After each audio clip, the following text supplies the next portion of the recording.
Hello, welcome to episode 3 of the Connecting Cup. I am Dhruv Mistry, co-owner and co-founder of Samadhi Chai, and I am here with wonderful Jennifer, owner of Mabel Ester Trading Co. You got it. That's right. I'm so glad. Yes, thank you for having me. It was so exciting when you gave me that text to do this podcast. No, it was exciting. We are on episode 3. First 2 episodes, I'm like, I'm learning here. Yes. There's a lot of things happening. It's one of those things you enter it, you're like, you know what?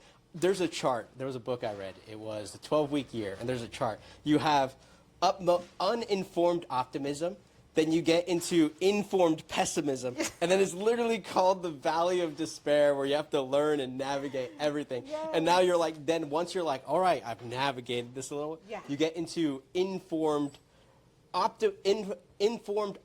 So Yes. you're like, you know what? I've been through this rodeo before. And that is a journey to get to that point. Oh, 100%. Oh my gosh. You know, especially when we're a business owner and you're kind of like, you're going through those growing pains where you're coming up with new branding ideas, coming up with new ways to kind of promote your business and all of those things. Like that is, uninformed optimism. I can totally relate to that. I think I've been there for quite some time, so. Oh, yeah, exactly. You're like, you know what? Even when we got started, it was literally like, you know what? We're just going to sell chai. We're going to see how it's going to go. We go to the first farmer's market, we're like, there's a lot to this, how to get people there. Right. And building the whole entire branding and all that. Right. Let me go ahead and get this started real quick. That way we can get the water boiling. Perfect. And not leave the spoon in there. That'd be terrible. Nope. Yep. Ask me how I know. Yes, don't touch that spoon when it gets hot. Exactly. And so we're just going to wait for that to boil.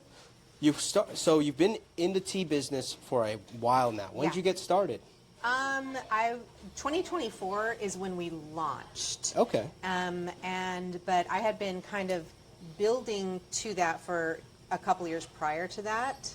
And so, I remember that feeling of like, I'm not ready. I had no idea about anything like on Canva, on, design and, or even the licensing stuff. Mm-hmm. I had some really good friends that were in the industry, not the tea industry, but, in the, vendor industry, in the baking industry. So they were able to kind of guide me through all of the, the CFO requirements and some of the branding ideas. And then I just kind of took over from there, and I just have been going ever since, trying to perfect, constantly. But it's been probably, I would say, 2 years in the making, and then we started in 2024. Nice. So 2 years in. Yeah. Well, yeah. Now I'm 2 years in, actually, from the branding. Yeah, from when we started. Yeah. Nice. Have you been doing the markets constantly over the 2 years, or was there a little bit of a like, hey, where do we go with this, and then the markets came up as an option? No, the markets were where we started. Okay. Yeah, because I didn't have a website. I did have a website, but I didn't know what I was doing. So I didn't really know how to utilize that tool very well. Mm-hmm. And then I was just building my social media, and that has been so much fun. That's probably been the funnest part so far, but we're doing email campaigns now. But mainly the vendor event is where we started. Mm-hmm. We started at River Park, but also with Eric Colvine, on 199. Super, super supportive guy. Wanted to give a little quick shout out to him. Yeah. He was there from the beginning.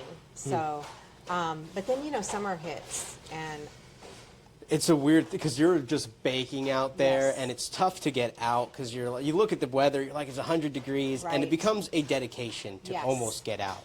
Oh, it's just, and then I already know I'm going to turn into Karen at some point during the day.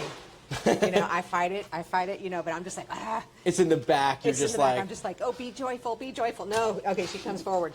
So I had to kind of recalibrate how we do vendor events during the summer. And so that's when we started taking off, kind of exploring like being in shops and new venture for us. We're at TCC 3D Prints, Gifts and More. I love that shop, you guys. You got to go visit it. It's so cute in there. Oh my gosh. And then we're also at the Market House Collective in Oakhurst. Okay. It is so cute there. I'm really, really happy with where that is kind of landing. It's still kind of new, you know, we're trying to figure it out the entire time. So are you guys, now you're no longer doing vendor events, right? We are not. We are That is completely so cool. e-commerce. Wow. I love the e-commerce Goals. side. It is the goal. It is building the e-commerce side teaches you so many different things. Right. Of the difference between the hardest learning lesson for me was that the skills that I acquired at the farmers market did not translate necessarily over Right. to the online side. And the online side is a lot of fun. Yeah. It's a lot of fun. Like my mornings are just me with the camera being like, all right, how do these trends work? How does the algorithm work? And it's very different on Yeah. that level.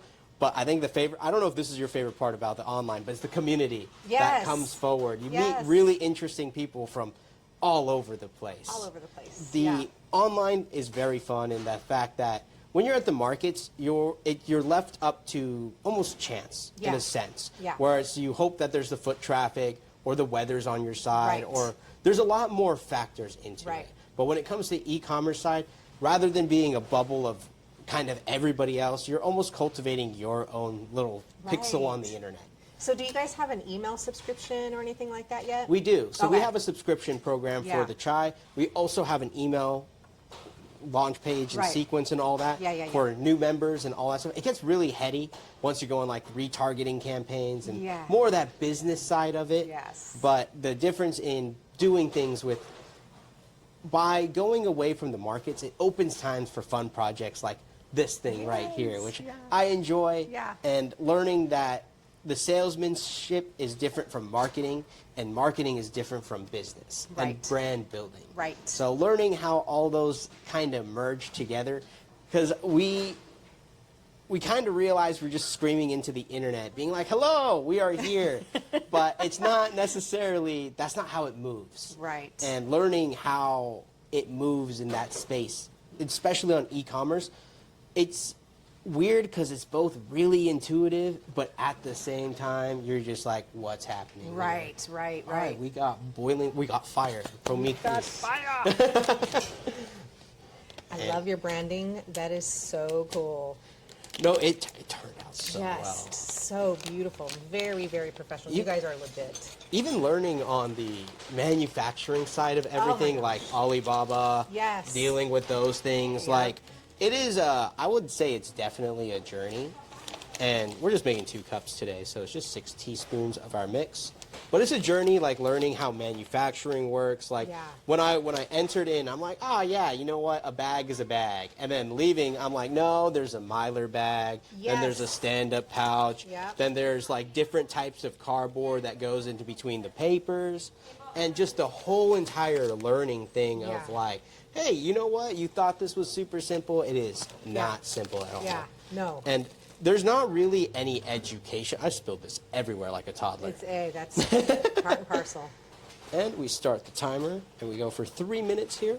Perfect. But even Nice. So even branding, a lot of people are like, oh yeah, you got a nice logo, you got some Yeah. fancy colors, Yeah. you're now a business, and it is not true. It No. gets you started into it, but just because you have an icon, you have a name, and it looks kind of cool, Yeah. doesn't really mean too much in the world of branding and Right. that aspect of business. Yes. Well, the thing with me is, you know, when you're starting off at a certain, you know, point of knowledge basis, because I don't have a designer. You know, I'm doing everything myself, learning it. Oh my gosh, I know I got on so many people's nerves in the beginning. I'm like, show me how to do it. Like, walk me through like I'm 5. You know, but when you're going through that rebranding, you fine tune what your look is, Yeah. what your message is, you know, and your whole like personality starts to come alive in that branding, and that's where that's where we're at right now. We just rebranded. I mean, we had to repackage everything and get the different kind of Mylar, you know, the different bags. Exactly. You know, It gets different. Yeah. And there's I don't know if, like, at least for me on my side, is the difference between me and the business. Like Yeah. for a long time there, the line was very like gray. Yeah. And it's that you become the face of the business, and then you get known as, like, I walk down the The chai street. guy. Exactly. Like Yes. I was literally like walking down near my neighborhood. Some guy was biking. He points at me. He's like, "Chai guy." I'm like, "All right, I guess this is who I am." And you're like, I have made it. I've been recognized. Yes, I have made it. Yep. But no, learning that the difference between like you as a person and the business, I take when it comes to it, it's like you almost feel like you're raising like a child almost, Yes, where yeah. it's you become so attached to Yeah. it that when you hit those hiccups, there, even though it's a small road bump, it's Yeah. like the world has ended. Yes. Like, oh my God, do they hate me? I don't know. You're like, Exactly. Oh my gosh, I'm not doing enough. I'm not. Oh, I need to redo this, or it's a very That perfectionism. Yeah, that perfection. It's very hard as learning that speed beats perfectionism every time. Almost relating to your story, where it's like 2 years of just kind of thinking about it. Yes. We were in the same boat with Yeah. Samadhi, and we came to the decision of, hey, let's just go to Clovis Culinary Center. Let's just see what it is. Let's see what we can do Right. and take it from there. But it was an ideation for 2 years, Yeah. and learning that it won't be perfect from the get-go, Right. and action beats speed Right. every single time. That Yep. is a hard lesson to learn, Yes. that you can't have it perfect from the first get-go. Mm-hmm. Even with our masala, when we first started, it was everywhere. We were almost eyeballing it in a Yeah. sense. But now we have it down to the science. Every single bag Yeah. tastes the same. All the Grams, ingredients the weight, are different. everything. Yeah. Exactly. Right. And just learning that lesson of like, even with your product, when you start off, you think like, this is one and done. Yeah. And it's not true at all. No. Because you realize that when you start off, it's the uninformed optimism. Yes. Yes. And then you Good place realize to be for that now. your project isn't really, it's not that it's not good. It stops being where you set the standard for personally. Right. And now you want to see more and more come out of it. Yes. I think you guys are in a unique position because you have one thing and you have perfected it. And there is something to be said for that. It's when it comes to one products like this, it's Yeah. that there's a lot of people who are in the chai space. And the thing about chai, at least from traditional India, a lot of people make it different. There's relatively the same spices. But a lot of people, they're like, let me do, at least from the Indian traditional side, let me do rose chai, let me do tulsi chai. Yeah. And it becomes all these different, I wouldn't say messaging, but it's more of they cater to a lot of flavors, which Yeah. is perfectly fine. Right. But for us, we cater to what we believe chai is, Yeah. and what we think of exists within the culture. Right. And finding that perfect cup where it's just, even for our chai, we really wanted that black pepper to come out. Yeah. And finding out and Just that doing little it. tickle on your tongue. Exactly, and just to have the most perfect Right. cup of that we feel. And if we release another product, it doesn't feel like it does justice to the culture. It feels like, now there's something else for Yeah. the customer or the people who love our chai to buy. But Right. the real essence of our one project is like, hey, this is what we call chai. And Right. whether you do something different, we love that creativity. We were at a coffee shop, Yeah. The Mug. And when we were testing our product, there was a barista who put vanilla bean in there. And we've never done it with vanilla bean. But we tried it. It was delicious. Right. Traditionally, we don't do that. Right. But seeing that creativity come out within the own masala, I love that. Yeah, yeah. Even seeing people come with desserts. We did a mocktail once with the chai. Yeah. That was really Oh, I bet interesting. that was good. And we got the sugar going. We got that. And now we just add in 1 cup of milk. And we're going to mix this. And now this is where one thing that I always forget to tell people is that this is going to start rising up when it starts boiling, because the milk. And so this is where we test our F1 reaction speeds right here. Where it's just like, all right, we're going for this. Yeah. And my mom's really good at making the chai. She has that interesting thing of, for her, everything she makes is very devotional. It's Yes. filled with love, and you can taste it. Right. That was one thing that I've always Love that. loved about like learning about those things, is that there's a element of love that goes into it. Yes. It's not just like, where's the next dollar? No, it's like literally like, hey, my mom plays like religious music as she's making these. Oh, Not for the religious sakes, but Yeah. literally it makes her feel more in love with Yes. the process. And it's a beautiful thing. Your mom, I have to meet her then. Oh, She my mom's sounds- awesome. Oh my gosh. All What of this, like from the colors, the cups right here, all my mom's like, you know what? This is going to look great. My mom is really cool. Oh, I take my mom to the Toastmasters class and the Yeah. mixers here. Right. She walks in with a backwards hat Oh and my all that gosh. stuff. That is so cute. I love that. Yeah. What got you, what was the story behind Mabel Ester Trading Co.? Yes. Well, so Mabel Ester is a family name. So Mabel is my grandma on my keeping one eye on it. Yeah, just making sure. Yes, Mabel, grandma on my dad's side, and Esther is grandma on my mom's side. But my mom was also Esther, and I actually named it after my grandma on my dad's side and my mom, because I never knew her mom. She died before I was born. So there it is. Look at that. Nice. Okay. That was F9 right there. Or Nailed it. whatever. F1, yeah, race F1. cars. There you go. Good job. Yeah, so that's what I've always I love that name. It's so vintage and just Mabel Ester. It is. I named my dog Mabel Ester because I didn't have any daughters. I have 3 boys. So I couldn't name anybody Mabel or nobody like- Esther. So that's my dog. She's Mabel Ester and my company. Yeah, no. Right. Those things of having those emotional attachments, it makes it Yeah. more special. And when people join the community in a different way, like Yeah. it starts off as almost like a project of your own, and Yeah. you see other people, and it just means more and more. And it's crazy how something personal to you like Yeah. that evolves Right. within that community. Well, I can totally relate to how your mom is, as far as the love that she pours into, her tea. And that's pretty much how I was raised. My mom, she had a garden, and she was always pulling things out of the garden and boiling it, and we would drink it. That's just how I was raised. We did rose petals and rosemary and, just weird herbs, that Yeah. everybody else thought were weird, that to me was like normal. Yeah, it's just you a know. Tuesday morning right Yeah, here. yeah. So, it's kind of always been there with me as far as like, getting herbs and boiling them and making something from them. I have about 28 blends right now, and I've actually cut back on some of them. So I'm probably right about 26. I'm trying to like reduce the amount of teas that I have just because it's just so diverse and it's hard to manage. Yes. So I definitely appreciate your one product that you do perfectly, so, but yeah, that's kind of how, where we started was, just, my mom in the garden, or borrowing from, or getting herbs from her friend's garden. A lot of my blends kind of they had that kind of beginning. Yeah. They had that they were born from something that was created long, long, long, long ago. I actually wrote a book. Oh, nice. I actually wrote a book. It's What called is it called? Steeped in Legacy. Nice name. Yes, and then so my mother is woven throughout the pages. Unfortunately, we just lost my mom in January, and that was a huge tragic thing that we went through, and I decided to write a book Yeah. to tell that story.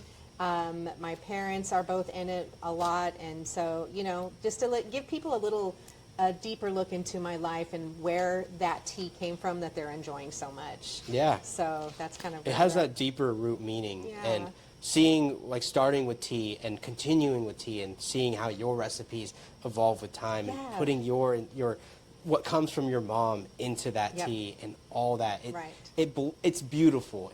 You see the difference and the meaning changes and Yeah. it gets deeper. And I think Yeah. it's a beautiful thing. Thank you. It's one of those things that there are moments in life where you feel like time slows down. Yes. And when you have projects that just mean that much to Yeah. you, Yeah. there's a completely different energy behind it. Yes. Even when it comes to making the tea, it's not like, hey, how do I get this out into the spear? There's a part of that. Yeah. But the Yeah. deeper reasoning is, Right. hey, I love what I do. This Yeah. comes from a family thing. Yeah. And I want to show everybody what it meant to me, what it meant to my mom, what it means to my family moving Right. forward.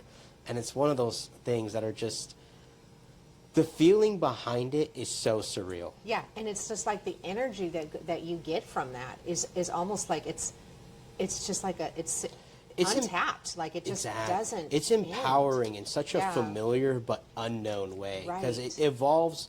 When you first start, you have no idea why you do what you do. Yeah. You just know, hey, I got to take the next step. But as you take the next step, not only does it build the internal faith of you as a Yeah. person that, like, hey, I did this. Regardless of what happens, Right. I did this. And I did it because I wanted to do it. Yeah. And there's a lot of power in that.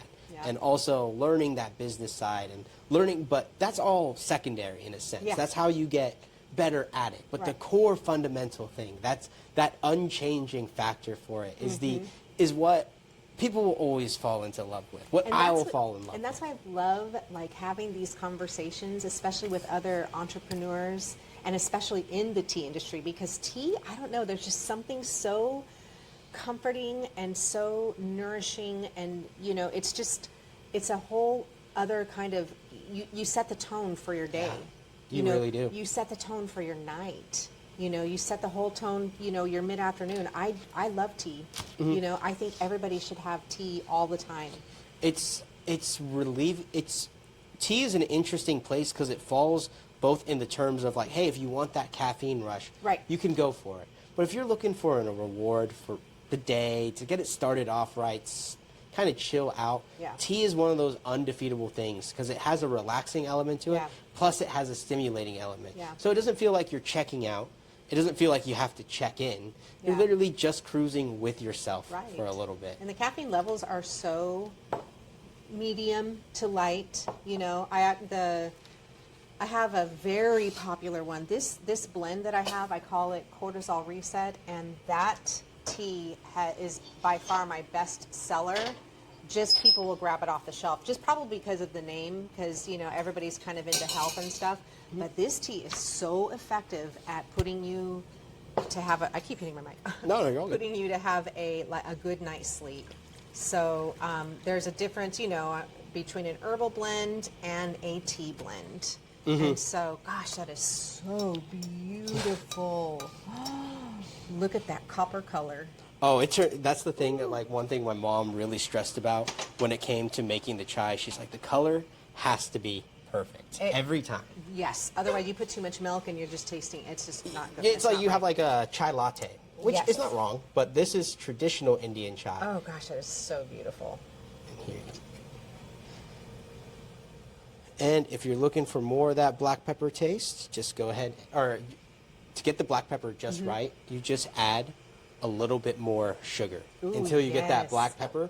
That's one thing that we had to learn from the markets. When we first started, it was like, just toss in the tea, kind of hope. Yeah. Your sugar. But then as I was at the market, I'm like, it was crazy. It's like we had 5 gallons of tea.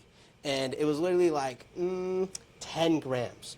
And the difference of 10 grams of sugar that made the difference in the taste was nuts. Right. It was insane. Getting it down to that much of a Yes. science is crazy. Right. Like I'm in my mind, I'm like, I've made more chai than Yes. an Indian grandmother from the motherland right now.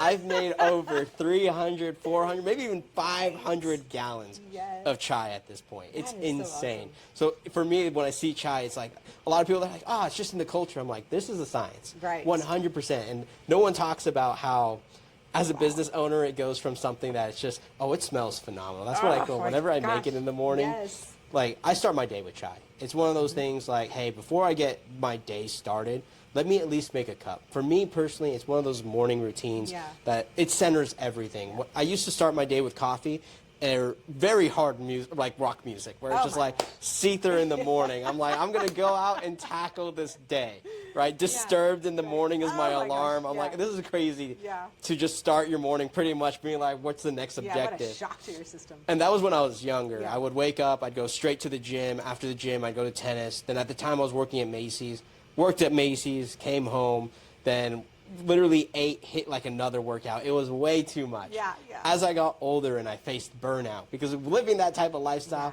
you hit burnout quick. Yes. And my mom's like, hey, sit down with me, enjoy a cup of chai, Yes. and enjoy. that. One of those things is Love that.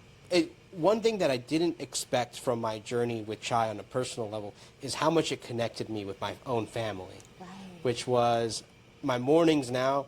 It used to be like, I saw my mom, talk to her for maybe like 2-3 minutes and out the door. But now if I'm not careful, 2 hours of my morning just goes with, hey mom, how you doing? And we talk about, I've talked to this lady for like 6-7 years now, 2 hours every morning where I'm like, mom, please, I have to get my stuff done. And all of a sudden the clock is like 5 o'clock and I'm like, I could have been done at like 1, but I just talking to my mom over a cup That of is chai. so It was, awesome. I love that. it was cool to see how The family connection, yeah. exactly Absolutely. the enjoyability of a Right. cup with loved ones. Right. it used to be just like a weekend thing where my mom, we used to have a weekend ritual Right.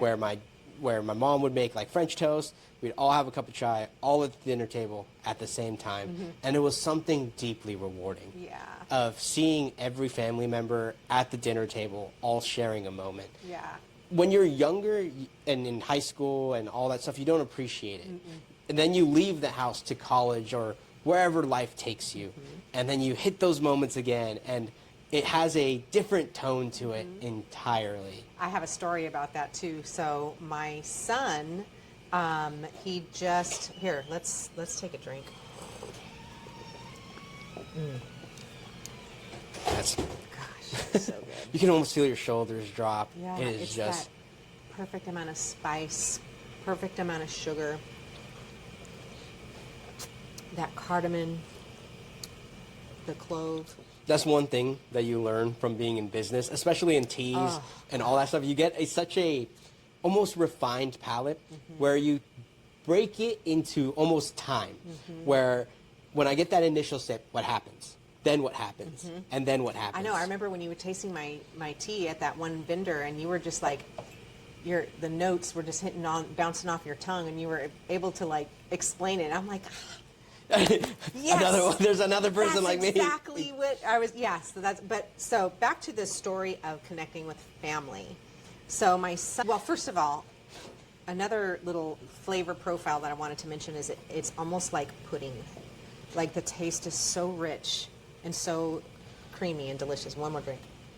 You get that one thing that the underground ingredient is that mace in there that kind of Yes. soothes it over. It is I've a never beautiful. ever worked with mace. I don't even know what it is other than the mace that you spray. Mace it's the same exact thing. So it's the pepper. Exactly. So mace comes from nutmeg. It's the skin that surrounds it. Okay. Listen, I was like, I know he didn't mention that there was nutmeg in here, but I taste nutmeg in there. Yes. Okay, I feel better about while that. nutmeg Wow. has that earthiness to Yeah. it, mace has that floralness to it. So if you notice, when you take that sip and you let it sit, that almost floral element comes from that mace. Gosh, that's so good. Okay, so back to the story about connecting with family. And I have a story about that because my son, my youngest, he just got out of the Army. He and his wife just moved back home in January. And since they have been back, they come over all the time. They just pop in to do their laundry if they're I love it too. I'm like, they feel so at home and so comfortable now that they're back home, and I'm so happy about that. But one of the things that they come over, and she helps me with everything too, like she helps me with the packaging. She's so organized. She's such a hard worker, and my son is just right along there with her, encouraging her along the way, right? But the thing that I love the most is when they are like, Mom, can you make us some cortisol tea? Or, I'm always packing them with tea. I love how they love tea now. Like, I never thought that they would like, I thought Mom and her little tea business.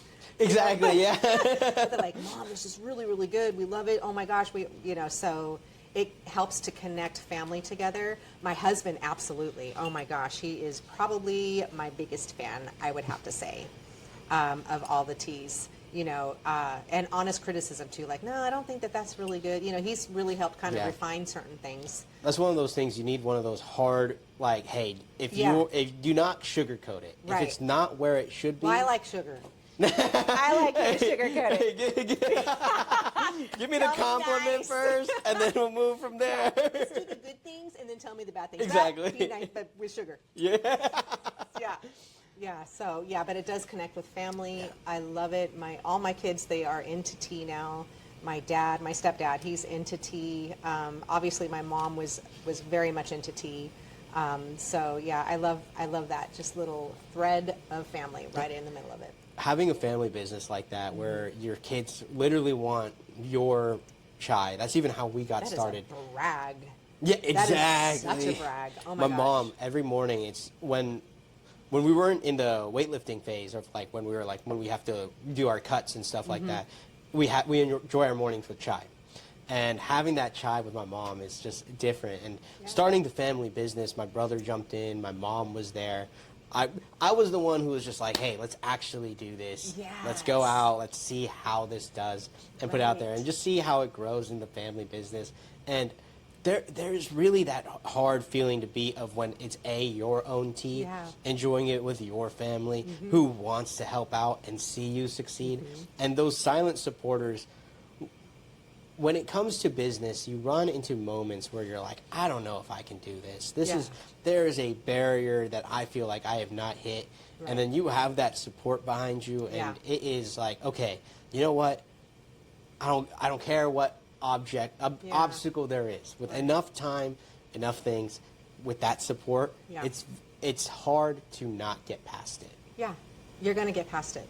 You're going to get past it. You're going to, as long as you're focused and as long as you are, moving in the right direction, all of those like doubt feelings that will come in and they'll sneak in. Yeah. I always say you can't control what comes into your brain. You cannot control the thoughts that come into your brain, but you can surely help how long you hold on to them and not let them enter into your heart. Exactly. Responding. Yeah. It's that, hey, yes. I notice this inside of me. Yeah.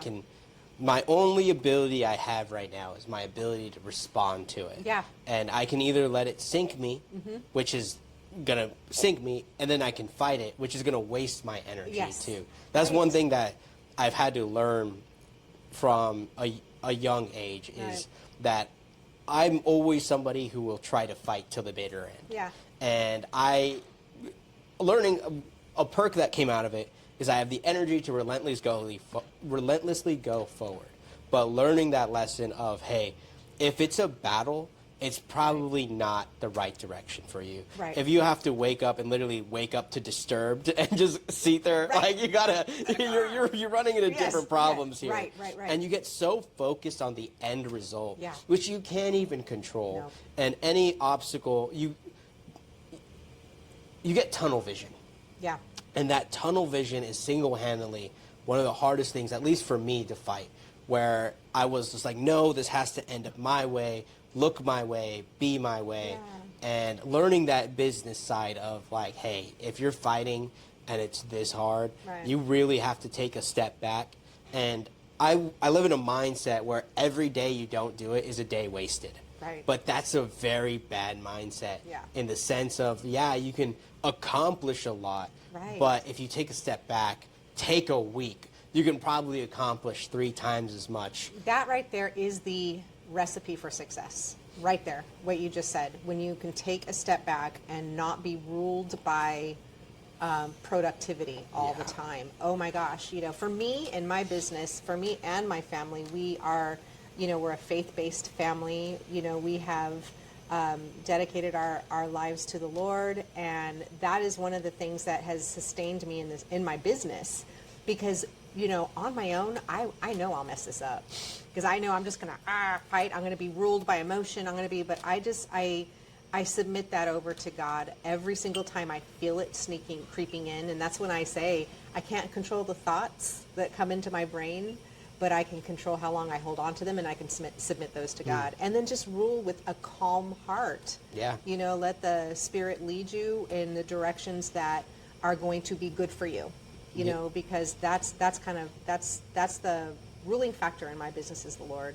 Exactly. It helps you go with the flow. Yes. And having that energy behind it, it's just like, hey, it's a beautiful thing, really. Like, that one thing that no one talks about is how spiritual business really gets. Yes. Because the thing that I'm so glad you said that. The one thing that you're going to run into every single time is yourself.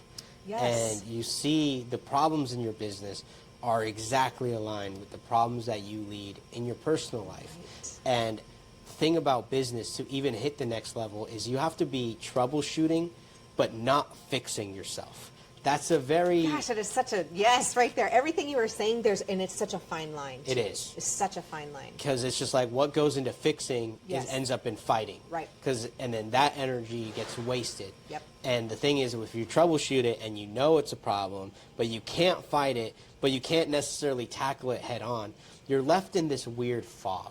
Yes. And that it's like you have a flashlight, and the only thing you know is like, all right, despite how I feel, let me see where this path leads. And that is one of the things I think that is so character building. I think everybody at some point in their life should try to run a business. You know, just like I think everybody should work in the restaurant industry at some point. Just so just so they can learn. Learning, like, Multitasking, exactly. all that kind of stuff. I started my work life in my career at Macy's. I loved working at Macy's. I sold women's shoes and I did jewelry.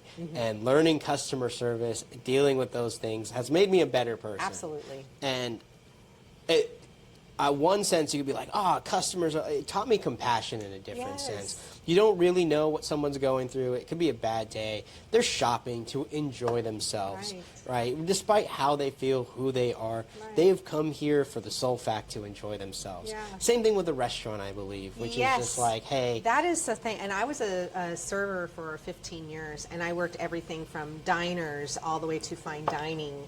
And the one thing that and this just could be just my personality, is I love serving people.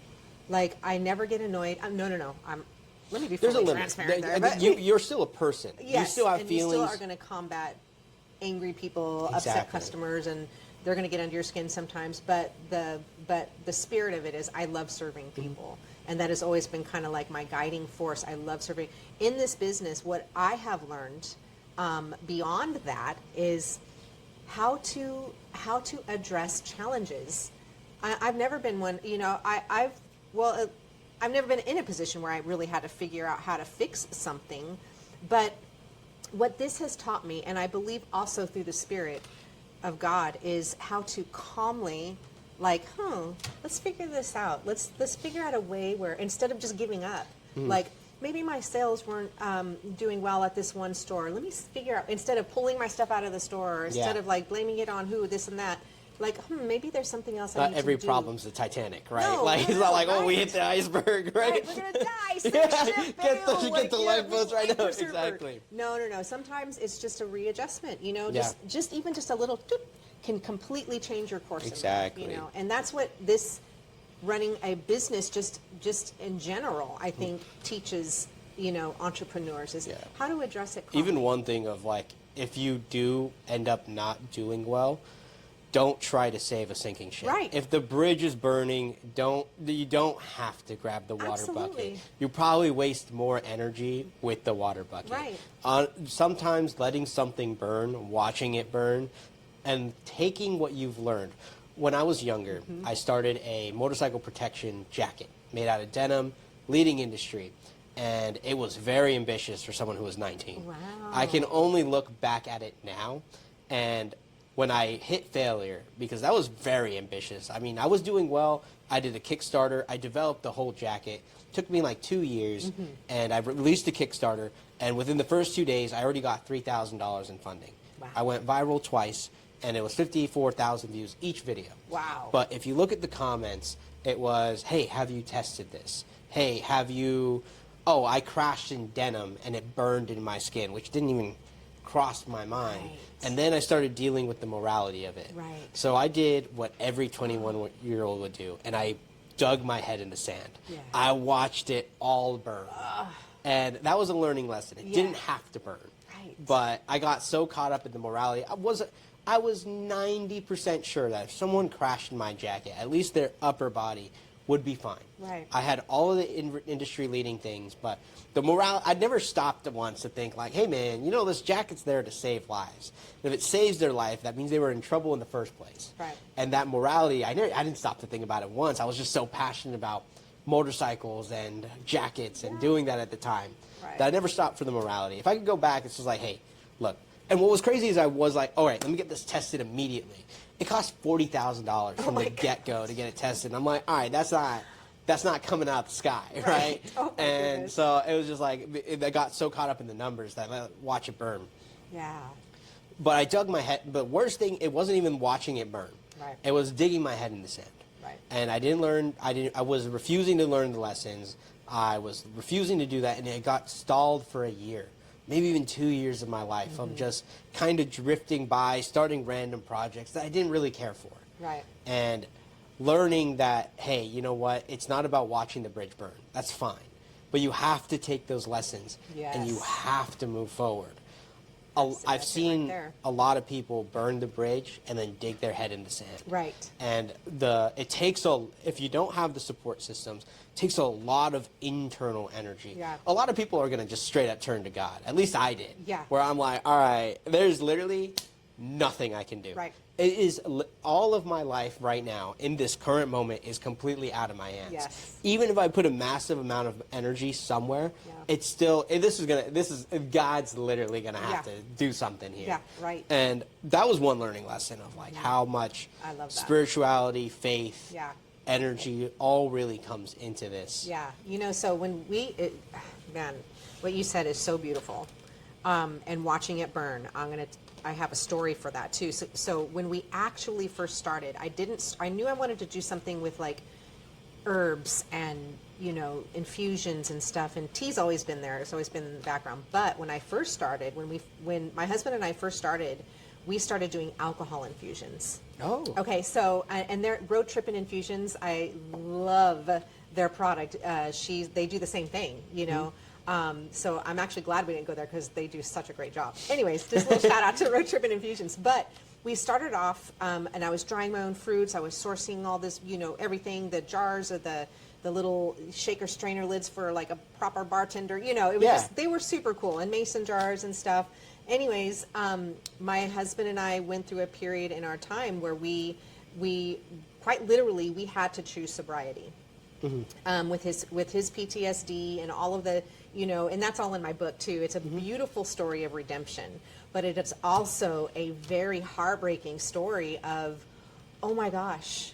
Okay, so once my husband finished 90-day inpatient sobriety, and we truly came to the Lord at that point, and the Lord met us right there. God met us right there in the midst of all the mess, and just cleaned house. And that was the first thing to go was alcohol infusions are out the door. And I was happy to let it go. But you build something in the joy and the passion, but right away it was just like, what about tea?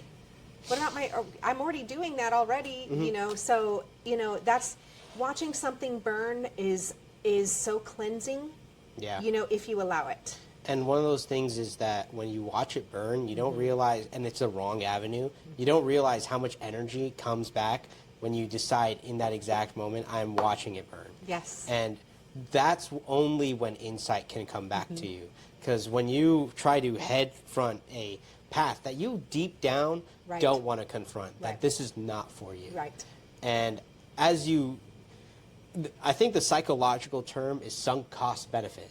The more time you spend with something, the less likely you're to let it go. Yeah. But in the sense that takes more and more energy, more and more ways, and you stall against your own will. Yeah.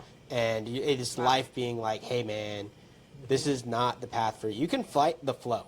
You can 100% fight the flow. You may get somewhere. Yeah. But you will never beat the flow. Right. And in those moments where you watch it burn, and you just know there's something deeper that speaks to you. That's just like, hey, look, dude, this is not the way. Yeah. This is, it's not the way. I know it's not the way. To something greater than you. Exactly. That is only there for your good. Mm-hmm. All right, and that wraps up today's episode of the Connecting Cup at Samadhi Chai. Where can somebody find you? They can go on my website at mabelestertradingco.com. They can follow me on Instagram at Mabel Ester Trading Co. Or they can join my email letter. Also at TCC 3D Prints Gifts and More, and the Market House Collective in Oakhurst. I'm all over the place. Just find me. If they had to buy right now, what are the 3 must-have blends that they have to get from your website? Okay, the most popular one right now is the Cortisol Reset. Super, super, super effective at like giving you a deep, deep good night's rest. Then we have the Summerberry Sage. It's an iced tea. It's just herby, it's fruity, it's so delicious.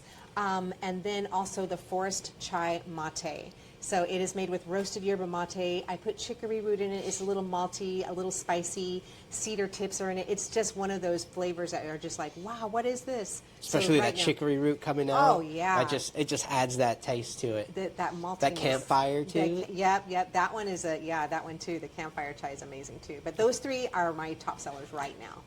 Awesome. And if you guys want to have chai with us, go ahead and go to samadhichai.com. Get yourself a bag. Each bag makes 22 cups of chai and over, and each one is delicious. Instructions right on the back and a video right on the website. Perfect. Thank you guys for tuning in. Thank you for being a guest today. Thanks for having me. And I'll see you guys later.